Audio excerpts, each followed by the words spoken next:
Hello. So today I want us to discuss statistics, and I want us to begin with the introduction to statistics. And I want us to start actually with the course outline. Sorry for that. I want us to start with the course outline. So, introduction to social statistics.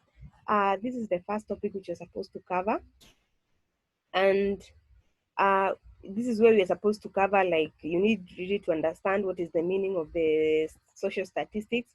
Apart from that, you also, if it's nutrition student, you need to understand why do we have biostatistics, so such that you can tell why we are combining the two, such that we only cover the topics which are common. So in this case, we will also cover the reasons for studying statistics in general, and the functions and limitations of statistics. And then from there, we are expected to cover sampling as our second topic. That is the reasons for sampling, the sampling and sensors, types of sampling and limitations. In this case, you'll be able to understand the difference between a sample and a population, and why is it important to do the sampling in general. Then we will cover collection and presentation of data. Remember, the definitions of statistics. Statistics is basically the science of collecting, that is the data collection. Then we have organization, there is presentation, there is analysis and interpretation of data. So in this case, we will go stepwise from the first step. So we start with the collection. We will also cover organization of data, where we have the classification and tabulation. Then we cover the presentation of data, where we'll cover basically the diagrammatic and graphical presentation of data. Then we will also cover the measures of central tendency. Now we are going into details now from the presentation of data, or from the tabulation. Like when you come up with a table, you can be able to manipulate your table or the data in your table to find things like average. So in this case, these are the measures of central tendency, where we will be able to find an average. And in this case, we have the measures of average, which are the mean, mode, and median. That is basically what we'll be discussing in the calculation, and how you can be able to interpret the measures of central tendency. Then we will go ahead and find and discuss the measures of dispersion.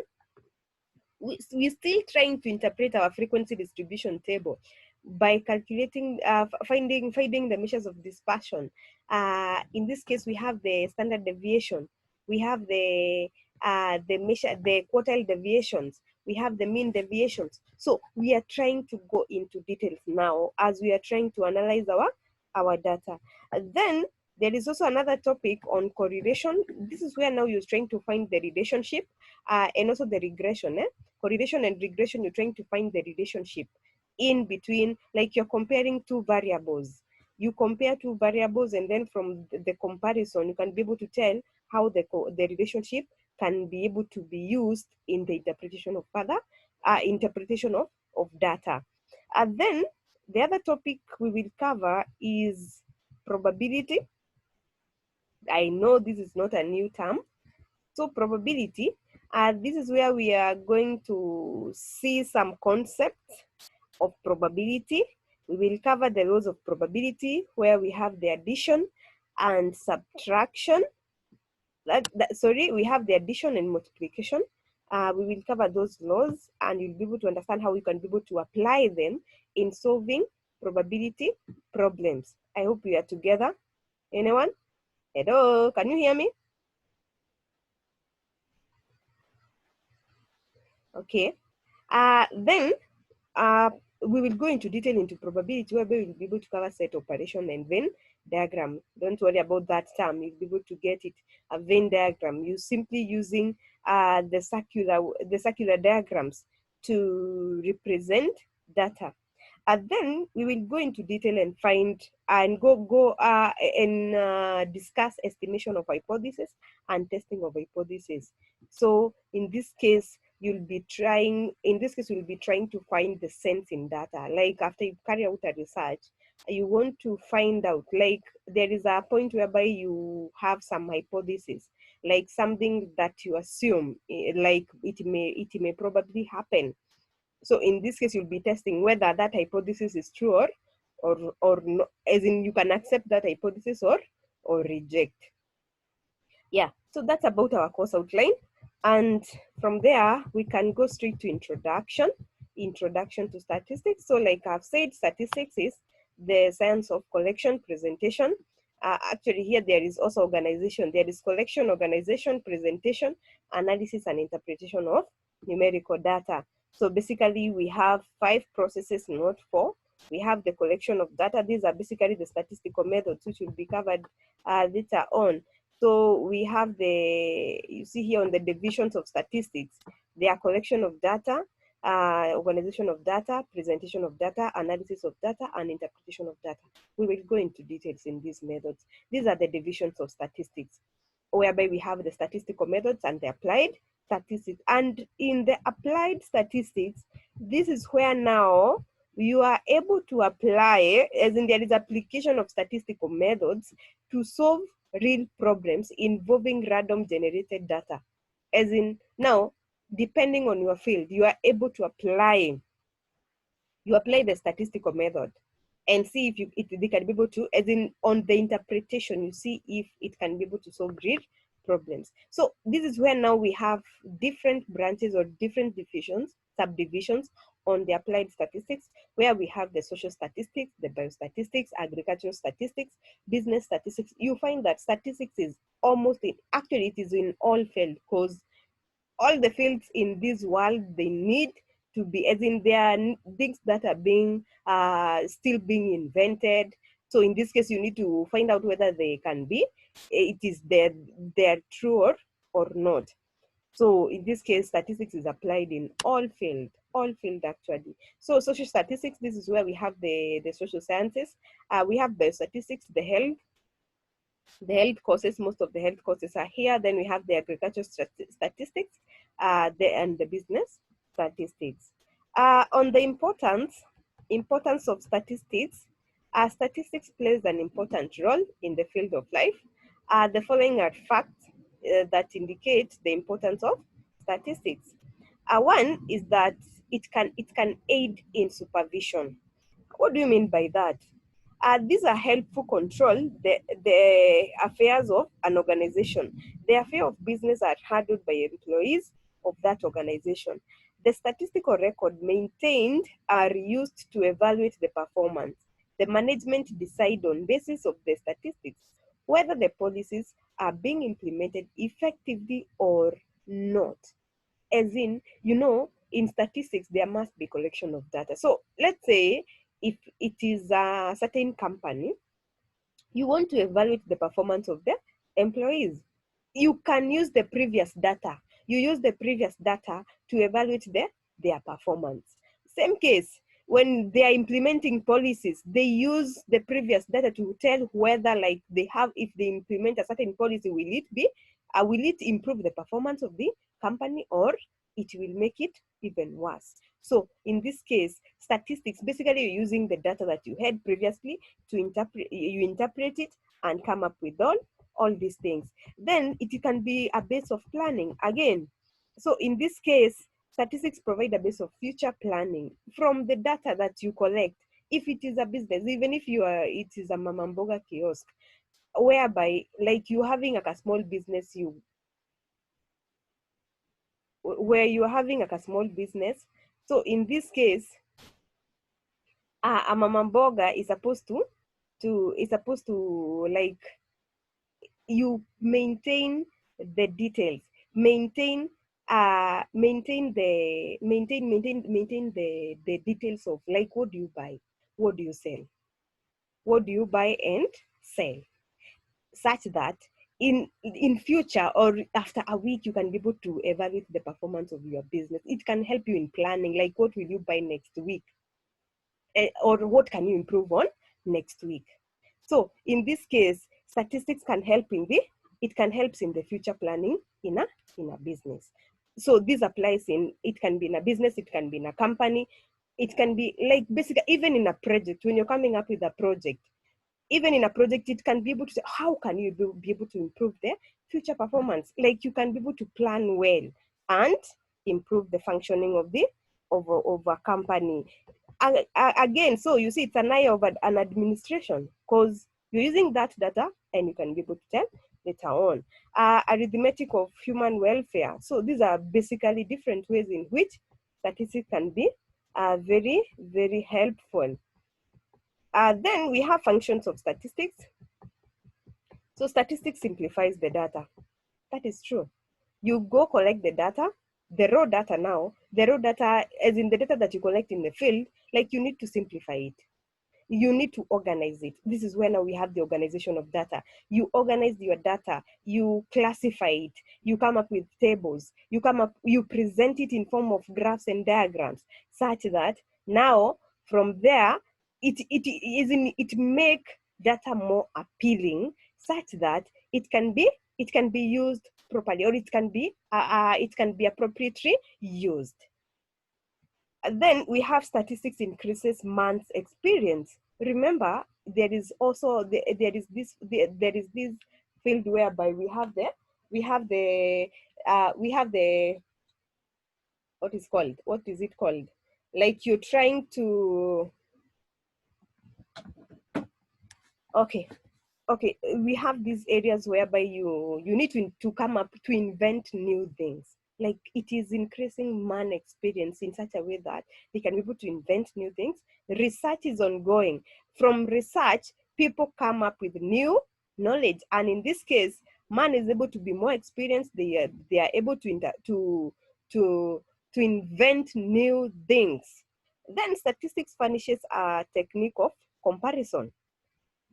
So certain facts may be meaningless until and unless they are capable of being compared with similar facts at other places or at other period of time. Statistics can afford suitable technique for comparison. And you'll be able to see this when we will be discussing correlation and regression, where you're trying to compare two variables. You compare two facts and tell whether there is any relationship, or they be compared or not. Then statistics test the laws of other sciences, like it is applied in many sciences. Statistics endeavors to interpret conditions. I hope now this can be well understood from the explanation I've given. So it helps in policy making. Yeah, so in business organization, statistics has very many uses. One, so this one we have already interpreted: planning and control. These are the main functions of management in any company. So statistics can help, like the future data that you have, it can help to do the planning and control. The relevant information. Yeah, so quality control, forecasting, like you need to like, forecasting is basically you are talking about future.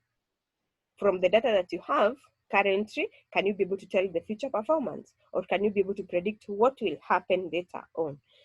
The auditing, the data that is kept, it can help in auditing. Production cost, and so on. So then we have the limitations of statistics. Limitations of statistics. So statistics does not deal with isolated measurements. It deals with aggregate of fact on individuals. Like, basically in this life, everything have got its own advantages and disadvantages. A minute.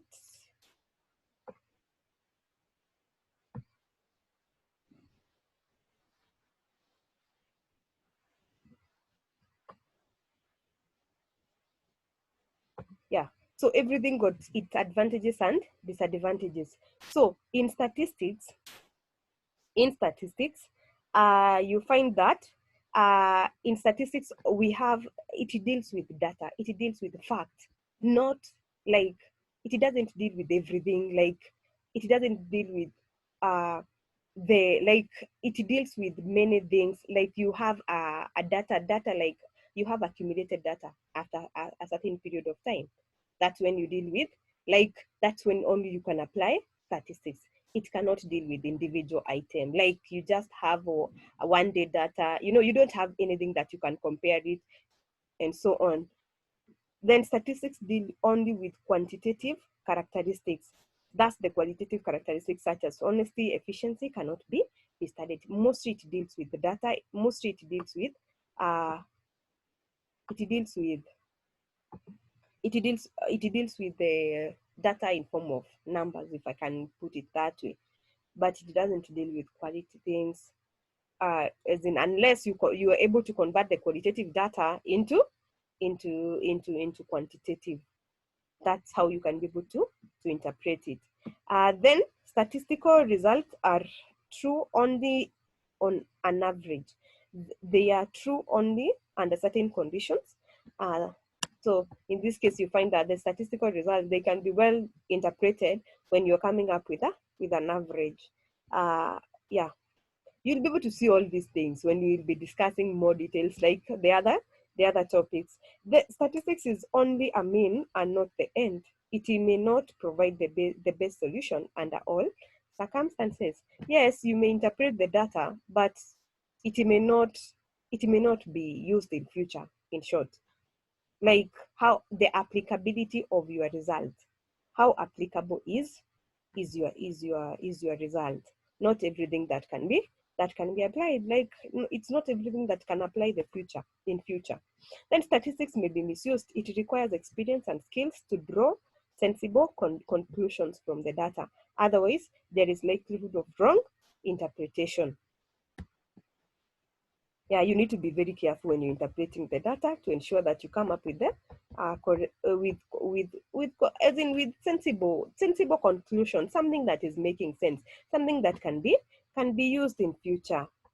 Uh, then the next topic is about collection of data. So you see, now we are starting with the collection of data. Next topic, we will discuss the organization and classification of data. So briefly, let me go through the collection of data in the next 10 minutes very fast.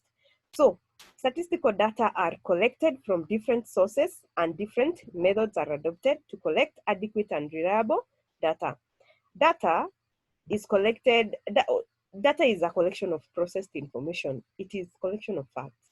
Like the data, that we are talking about, it is collection of facts from field. Then from field, what we are able to get is raw data. Raw data, these are unprocessed facts that may be difficult to understand. And now this is whereby now statistics come in, whereby you need now to make it easier for someone to interpret it. So now we have the data collection is a term used to describe a process of preparing and collecting data. You'll be able to see that later on. Then we also have statistical units. These are units used for collection of data. The units may be of two types. It can be physical units. That is, these are the units that we are all aware of, like kilograms, shillings, liter, meters, etc. Then we also have arbitrary units. These are units that are defined only by the statistician when they are using, as in to be used in their own statistics, and they actually interpret them how they're using. So the statistic units should have the following. One, they should suit the purpose of inquiry. They should be stable. They should be homogeneous, and they should be defined correctly and clearly. Sources of data. We have two main sources of data. One is primary data, as in we have primary source of data, whereby now this is where a person goes to collect data directly or indirectly. It is original in character and shape of raw material. As in, this is the data that you go, like when you see someone coming with questionnaires and giving you and kindly asking you to fill for them. So whatever data they are collecting there, it's a primary data. Also, we have secondary data. This is the data not collected by the investigator, but it is obtained from other individuals or agencies for the purposes of for a purpose. Like they want to use this data. This data may be maintained for future reference, and now an investigator can make use of it. It may have gone through some statistical operations, because this is someone's data. Someone went collected data and then they maintained in their archives, and now you are using it. So the main source of secondary data are official publications, but is obtained official publications by the central or provincial government. These are data official, and then when something is very official, it means that it is meant for only like something that is maintained by the government, something that is very, very crucial for a country. or for, yes, basically for a country. So then we also have some official publications by the municipal, central bank, district board, and so on. So basically, secondary data, this is data that is maintained in records, as in it is utilized for future reference. It is maintained. It can be in books, it can be in newspapers, it can be in journals, and so on. So in most of the cases, you find them in the library. So the publications by research institution or universities, after they carry out research, universities in most of the cases they carry out research. There are some institutions also that are involved in research, such as in Kenya we have KARI, the Cambry, and so many others. So they do research and they maintain their publications, and also that data is used for future, for maybe improvement, maybe some issue concerning health, issue concerning the social life of people, the behavior, and so on. Then reports by business concerns. Reports. So these reports you can find them in the newspapers, magazines, and so on. So publications by private individual, research work. Then we have publications by Chamber of Commerce and Trade associations. Uh, then the method of data collection. So basically, these are used in collecting primary data. So we'll discuss them. We start with observation, interviews, questionnaire, focus group discussion. These are the main ones that are used when someone is collecting data. So we have observation. This is one of the methods. It's commonly used. So in observation, the investigator asks no question. Instead, he observes the object or actions in which he is interested. He observes and records the desired information. In this method, the investigator either participates in the watches in a person performing some activities. These figures obtained, they are called primary data. So this is where a person can just come, sit somewhere and observe, and they are able to make some decisions.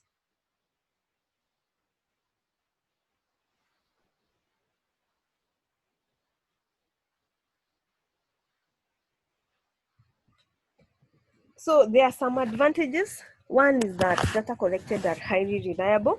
Two, it is relatively cheaper, and it gives more relevant and accurate information, because you can basically you are able to see what is actually happening.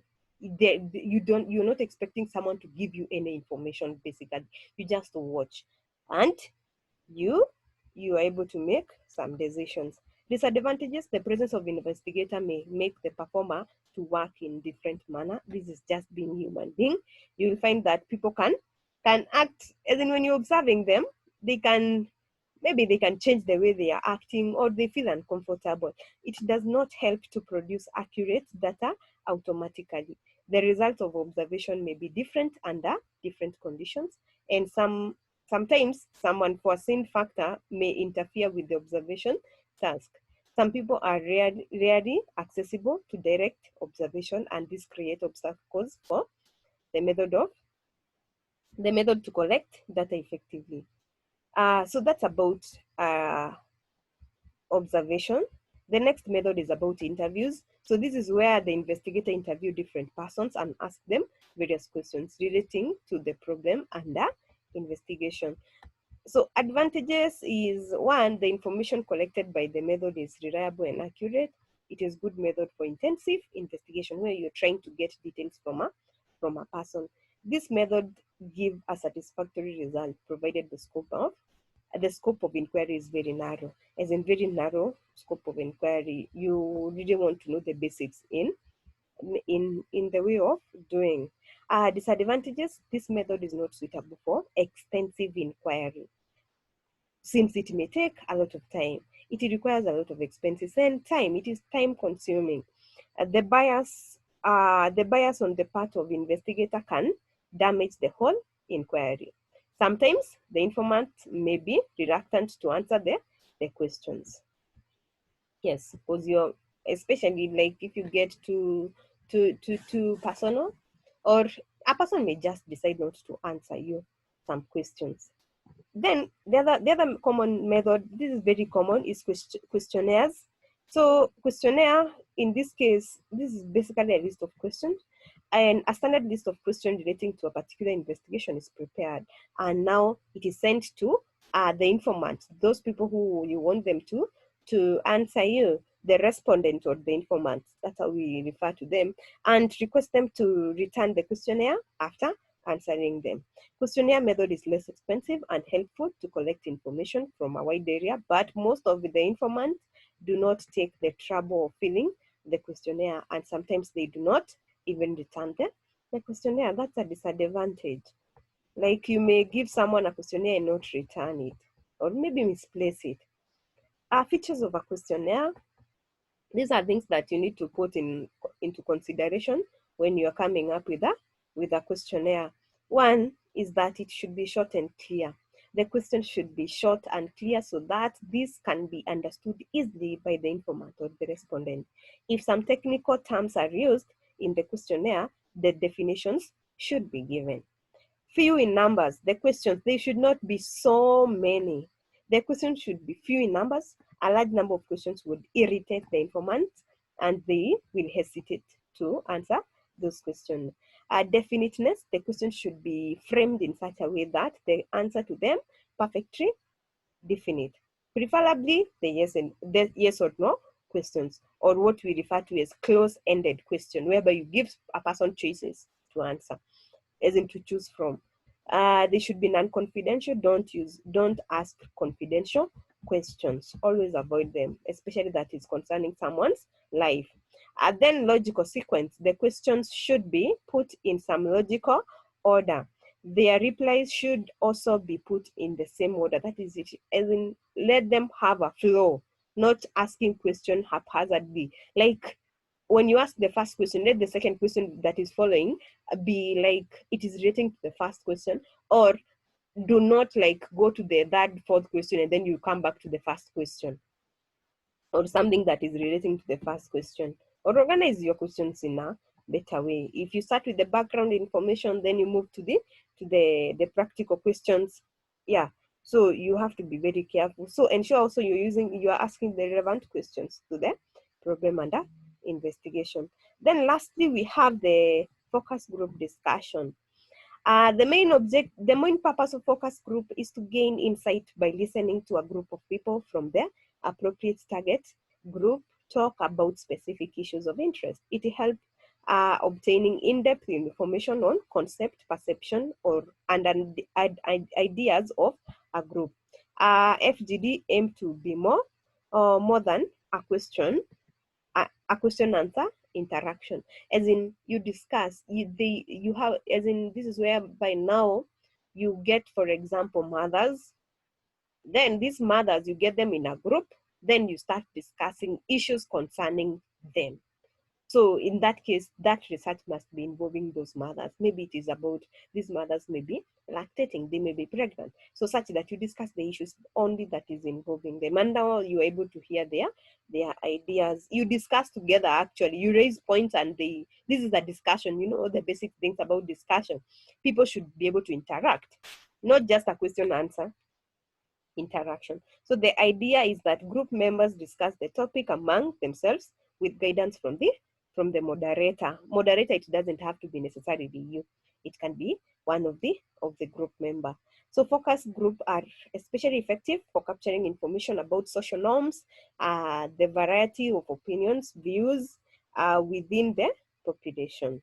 The richness of focus group data emerges from the group dynamics and from the diversity of the group. Yeah, so basically that's what I wanted us to discuss today, and I hope those who have not attended this class will be able to listen to this video, because I will post this video on our e-learning platform. So the next lesson, we will discuss organization of data. We'll discuss organization of data. So remember, under organization of data, this is where we are discussing the classification and tabulation of data, coming up with tables. Yeah, that's it for today. Thank you. You can have a good day.